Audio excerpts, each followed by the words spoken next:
Gostam muito desse? Vamos cantar novamente, todos juntos. Ele cuida de ti.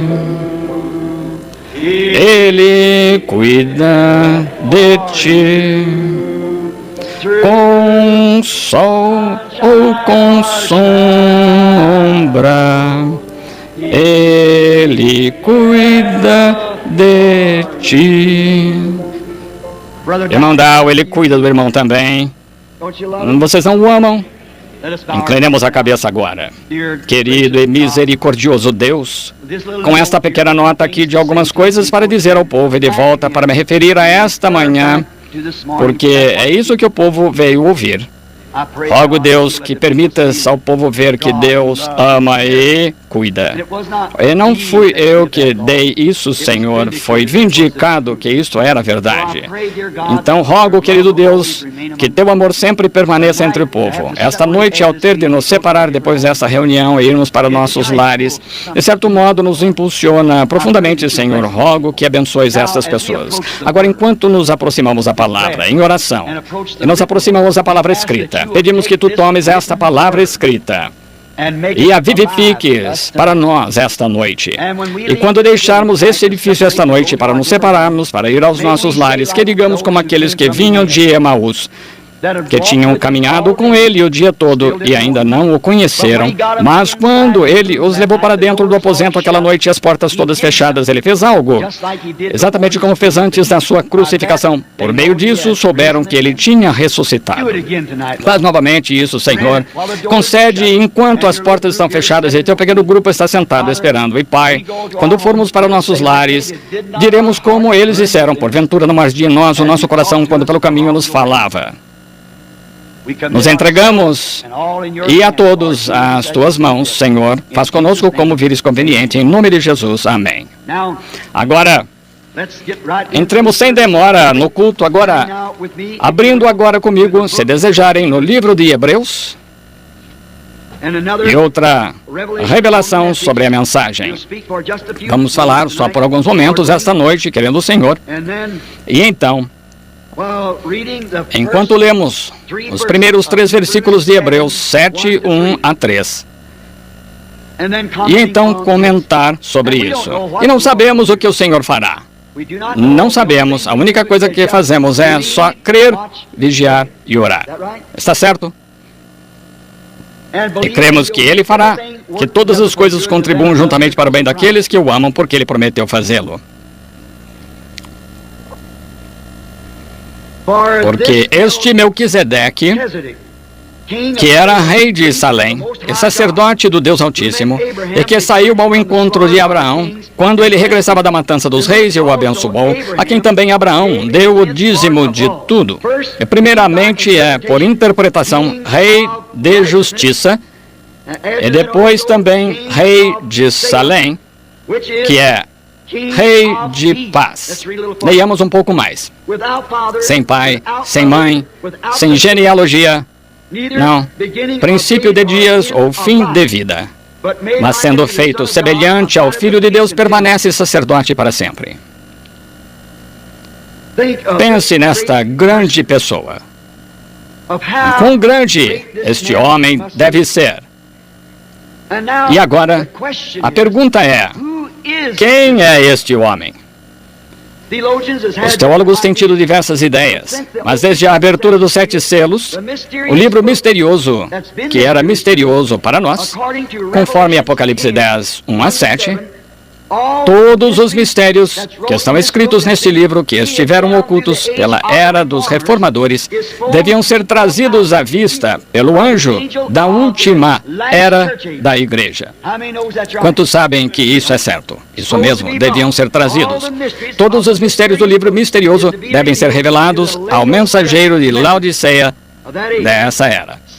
Vendo que há muita discussão acerca desta pessoa e deste tema, acho que cabe a nós entrar nisso para descobrir quem é este. Agora, há várias escolas de pensamento sobre ele. Uma delas afirma, ele é só um mito.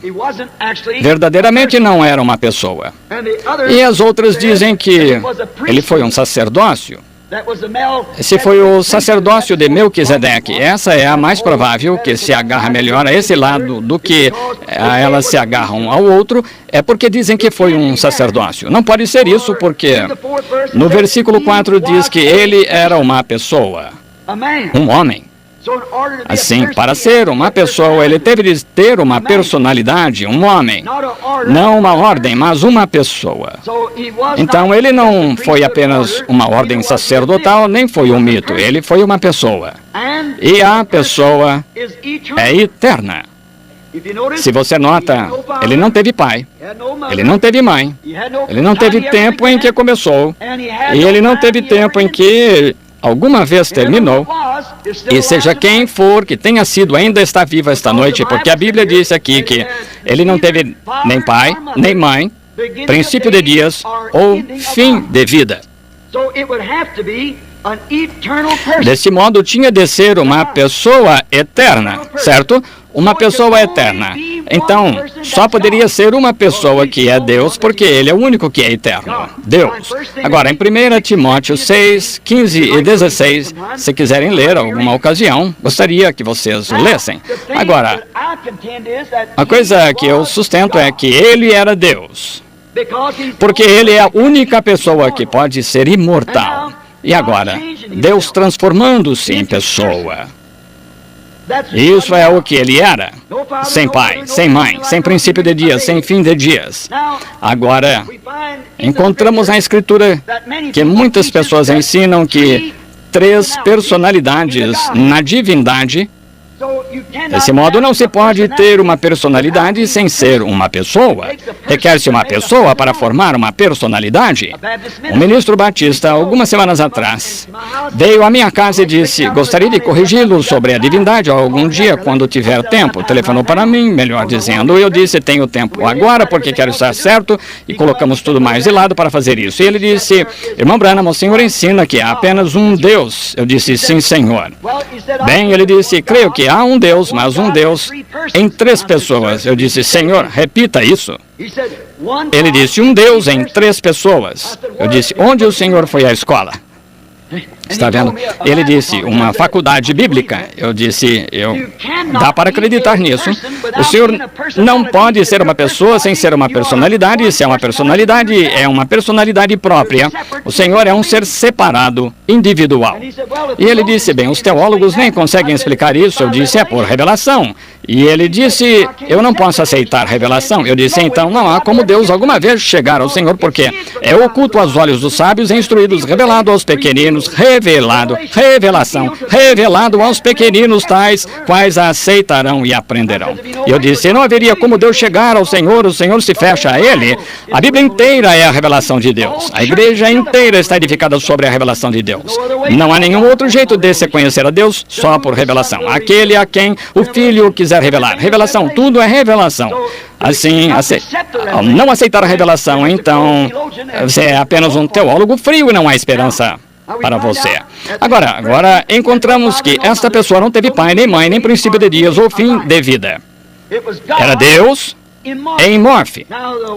Agora o mundo, a palavra grega significa mudar, foi usada, mudando a si próprio, em morfe, de uma pessoa a uma pessoa. A palavra grega ali, em morfe, que significa, foi tomada da representação teatral em que uma pessoa está mudando sua máscara para torná-la algum outro personagem.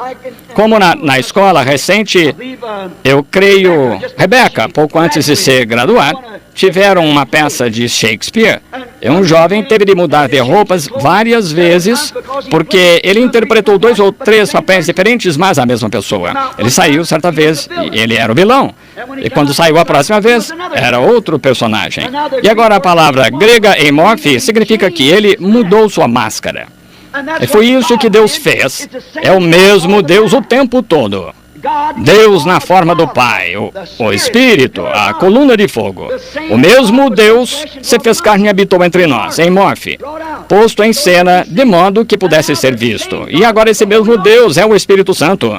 Pai, Filho, Santo. Não 3 deuses, 3 ofícios, 3 representações do único Deus. A Bíblia diz: há um Deus, não 3.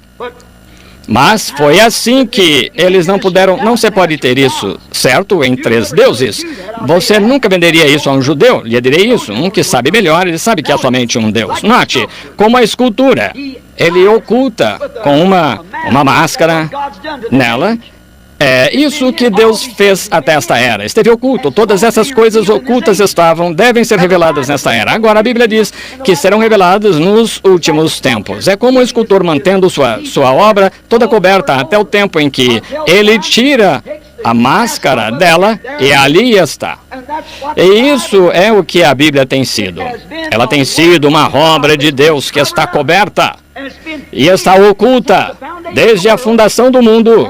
Esse é o mistério sétuplo, e Deus prometeu neste dia, na era da igreja de Laodiceia, que tiraria a máscara de tudo para que pudéssemos vê-la. Que coisa gloriosa! Deus em morfe, mascarado na coluna de fogo.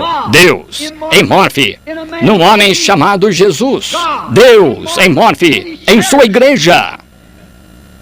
Deus acima de nós, Deus conosco, Deus em nós, a condescendência de Deus, lá em cima, santo, ninguém podia tocá-lo. Ele assentou sobre a montanha até, se um animal tocasse, a montanha morreria. E então Deus desceu e mudou sua tenda, desceu e viveu conosco, tornou-se um de nós, e nós o seguramos, a Bíblia diz, 1 Timóteo 3,16, sem dúvida alguma, grande é o mistério da piedade, porque Deus, que se manifestou em carne, foi tocado por mãos. Deus comeu carne, Deus bebeu água, Deus dormiu, Deus chorou. Ele foi um de nós. Belo, tipificado na Bíblia. Esse foi Deus acima de nós, Deus conosco.